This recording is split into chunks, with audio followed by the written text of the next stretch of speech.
l'a décoré pour l'occasion. Eh bien, je t'avouerai que j'ai pas eu le temps de m'en occuper. Mais il y a beaucoup de gens qui vont venir la voir, grand-père. Tu dois penser à eux. Mathieu n'a pas tort, tu sais. Attendez, je viens d'avoir une idée totalement génialissime. Mathieu et moi, on va venir avec toi et décorer la gare. Oh, ça, ce serait fantastique, je vous remercie. Mes petits-enfants préférés sont d'accord pour m'aider. Grand-père, tu n'as pas d'autres petits-enfants. Oui, je sais. Et alors? Habitants de Pontypandy... non... Jean de Pontypandy... Sam, Oh non. ça m'étonnerait que les gens de Pontypandy puissent t'entendre. Je sais bien, Elvis, je répète juste mon discours. C'est moi qui fais l'inauguration de la gare et je vais aussi couper le ruban. C'est un grand honneur, Sam. Moi, j'ai hâte de voir le nouveau train. Il n'y a rien de plus beau qu'une locomotive à vapeur, croyez-moi. J'ajouterais même qu'elle va éclipser par sa beauté tous les véhicules de Pontypandy. Chut, chef. Jupiter va vous entendre. Enfin, à part Jupiter, bien sûr. Mais bon, Jupiter n'a pas de joli wagon, une splendide cheminée et il ne roule pas sur des rails. Toutou. N'écoute pas ce qu'il raconte, Jupiter. Tu seras toujours mon véhicule préféré. Non, excuse-moi. Je t'ai fait une petite rayure. Oh, je suis vraiment désolé. Voilà la merveille, la fusée de Pontypandy. Oh, grand-père, elle est vraiment magnifique. Oh, c'est drôle, on dirait un vrai train. Mais c'est exactement pareil, sauf qu'elle marche à la vapeur. Comment ça fonctionne? Ben, je mets du charbon dans la chaudière pour faire chauffer l'eau. Et ensuite, la vapeur fait tourner le moteur. Waouh, ça marche au charbon alors. Oui, et à l'eau, n'oublie pas. Et tu la trouves où, l'eau qui te sert à la faire rouler? Dans la grosse citerne rouge devant toi. Tu vois le grand tuyau coudé? On s'en sert comme d'un robinet pour remplir le réservoir d'eau de la locomotive. Tu peux nous emmener faire une balade, grand-père? Désolé, mon grand, mais tu vas devoir attendre. Je dois allumer le feu dans la chaudière. Tu viens, Mathieu? On n'a qu'à décorer la gare. Misère, je n'arriverai pas à l'enlever. C'est pas grave. Personne ne la verra. Non mais c'est pas possible. Dites-moi que je rêve. C'est quoi cette affreuse rayure sur la porte de Jupiter? Je l'ai rayé avec ma clé plate, mais je l'ai pas fait exprès. Je vais essayer de l'enlever avec une éponge. Je voulais qu'il soit superbe, comme la nouvelle locomotive. T'inquiète pas pour lui, portillon Jupiter et camion de pompiers. C'est normal qu'il ait des cicatrices. Et je vous invite à vous joindre à moi pour applaudir bien fort la nouvelle fierté de Pontypandy. Et je veux bien sûr parler de cette belle locomotive. Oh, misère. Ne t'en fais pas, Jupiter. Toi aussi, tu seras splendide devant tout le monde. Je vais juste te refaire une petite touche de peinture. Oh, non! Je suis désolé. J'ai pris la bombe jaune à la place de la rouge. À cause de moi, t'as une grosse tache. Oh. Et voilà, parfait. Plus de tâches. Comment ça se passe de votre côté? On a presque terminé, grand-père. Excellent. Premier passager ne devrait plus tarder. Oh, le feu a bien pris, la chaudière est assez chaude. Oh, ça s'est décroché en plein milieu, c'est dommage. Je vais le dire à grand-père. Non, on va se débrouiller. Tu peux tenir l'escabeau?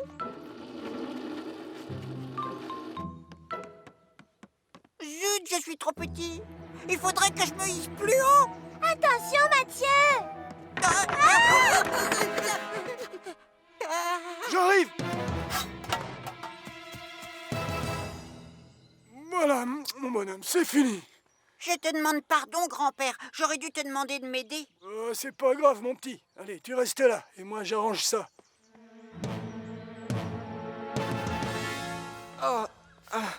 Je suis vraiment désolé, Jupiter.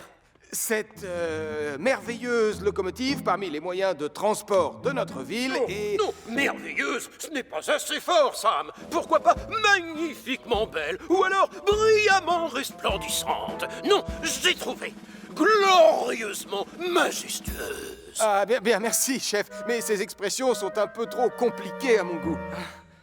Moi, j'ai pas la moindre idée de ce que ça veut dire. Mais ne les écoute pas, Jupiter.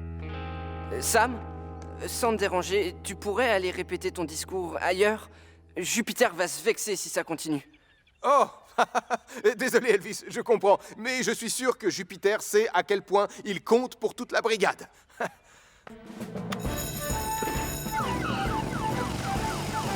Allez, 1, 2, 3, tire! Ça m'étonnerait qu'on y arrive en procédant de cette manière. Je suis d'accord avec toi.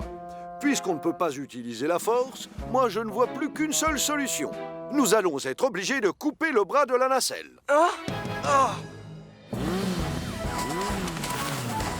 Elle est partie par où? Au-dessus de la prairie, de ce côté-là. J'ai essayé de m'accrocher à elle, mais ça n'a pas marché. C'est bon, ne t'en fais pas, je suis là maintenant.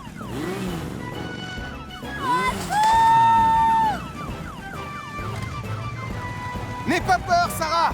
Je vais chercher une échelle. J'ai entendu des cris. Tout va bien? Aidez-moi! J'ai peur! On oublie l'échelle. J'ai une meilleure idée. Et moi, comment je peux t'aider? Attrape l'autre bout, s'il te plaît. Allez, et tiens-le bien fort. Écoute-moi, Sarah. Je veux que tu te pendes en te tenant bien fermement à la branche avec tes deux mains. N'aie pas peur. Quand tu vas lâcher, tu vas lever les genoux et basculer le dos vers le sol.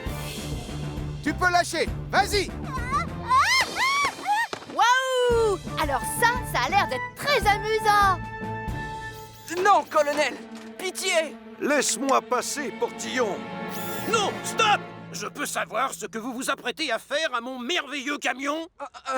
On est coincé et le colonel Boyce a décidé de couper le bras de la nacelle, chef. Quoi?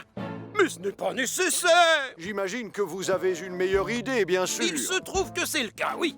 Vous n'avez juste qu'à dégonfler les pneus comme ça, Jupiter sera un petit peu moins haut et vous pourrez rouler sans problème. Ouh, je reconnais que c'est très ingénieux comme idée.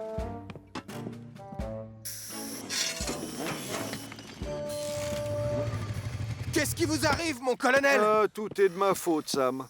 Je n'ai pas vu que le levier de la nacelle était mal enclenché. C'est indigne d'un professionnel. Je devrais peut-être m'acheter une paire de lunettes pour y voir mieux. Heureusement que le commandant Steele est intervenu à temps.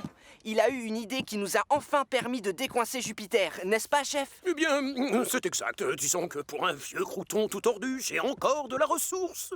Et le dos, ça va? Vous n'avez plus de sciatique, chef? Ah, ça!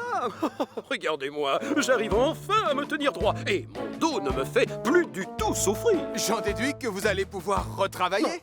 Oui, absolument, Sam. Évidemment, il faudra que notre cher colonel Boyce me donne son accord. Oh, mais oui. Vous l'avez, bien sûr. Je retourne au centre de commandement. Et je vous confie la caserne et toute sa brigade. Au revoir, vieux camarade. Dans ce cas, prouve-le, vas-y. Avec joie! Paré à décoller. Tu vois, c'est fantastique, tu trouves pas? C'est bon, on fait une pause. On arrête là l'entraînement. Tu peux faire descendre la nacelle, Portillon? Bien, je m'en occupe tout de suite, colonel. Chef? Boyce? Steele, on peut savoir ce qui vous amène? Vous ne devriez pas plutôt être couché? Non, pas quand il y a du travail à la caserne. Mais on se débrouille très bien sans vous, mon vieux camarade. Vieux? Vieux?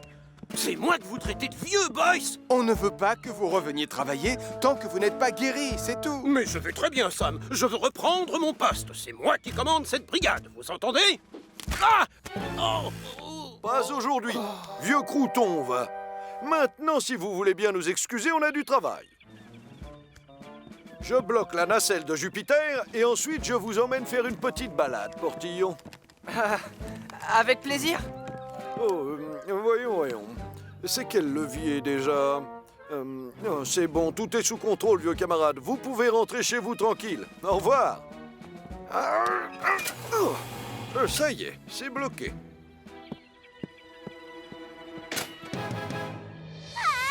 Arrête-toi, freine. Tu vas beaucoup trop vite.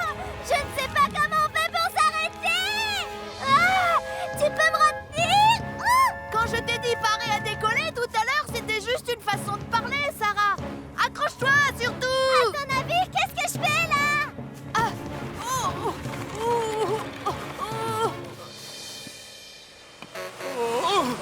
Mon dos. Regarde bien comment je fais, Portillon. Imagine que c'est un stage d'entraînement.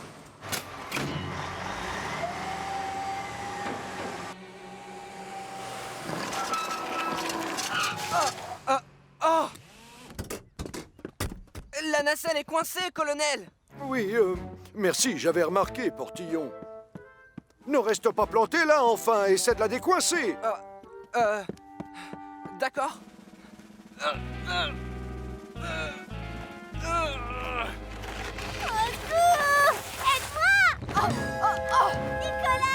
t'inquiète pas, Sarah. Je vais essayer de trouver un téléphone pour appeler Sam.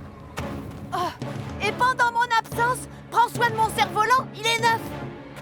Je te déteste! C'est Sarah. Elle a des ennuis. Il faut qu'on aille dans les collines. L'ennui, c'est que le colonel Boyce est parti avec Jupiter. Sam, comment dire, on a un petit problème.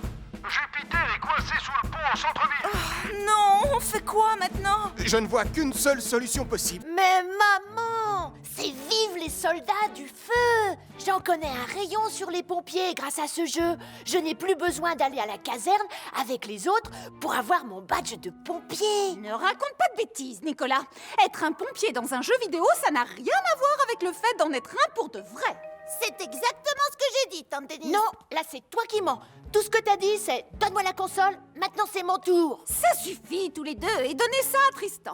On ne sait jamais, il pourrait avoir soif. Compte sur nous, D'accord. Tante Denise. Bien, voilà le programme. La bande des petits pionniers de Pontypandy doit passer tout à l'heure. Alors, j'ai besoin de 2 volontaires pour les aider à gagner leur badge de pompier. Oh, je peux le faire, chef. Je les adore, les petits pionniers de Pontypandy.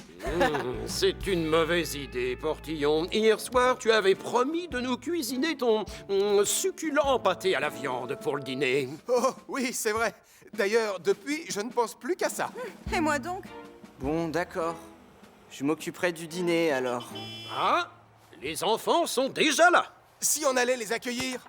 Et moi, pendant ce temps, je vais couper mes oignons. Bonjour, Sam, bonjour, Julie. Comme prévu, je vous confie les pionniers. Je repasserai les chercher à l'heure du goûter. D'ici là, je suis certaine qu'ils auront tous gagné leur badge. Moi, c'est sûr que je vais l'avoir. En fait, Sam va tellement être ébloui par mes talents de pompier qu'il va sûrement me supplier de rejoindre leur brigade. On est les pionniers de Pontypandy.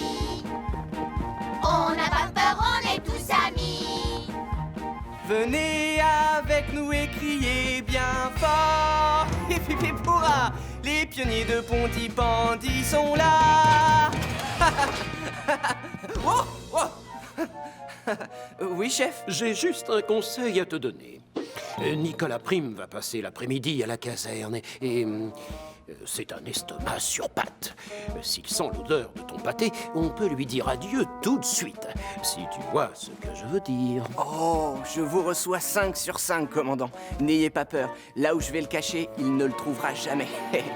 Quand il y a beaucoup de fumée, on doit absolument mettre ce casque pour pouvoir respirer. Alors, il y a différentes sortes d'extincteurs selon le type de feu à éteindre. Celui-là sert pour tout ce qui est liquide. Moi, je le sais, ça. Oh, c'est quoi ce qu'il y a tout là-haut, Sam? Si on allait tous y faire un tour. Tu crois qu'il serait d'accord pour me laisser descendre par le poteau? Évidemment que non. Je te rappelle que tu n'es pas un vrai soldat du feu. Par contre, je te parie qu'à moi, ils diront oui bien.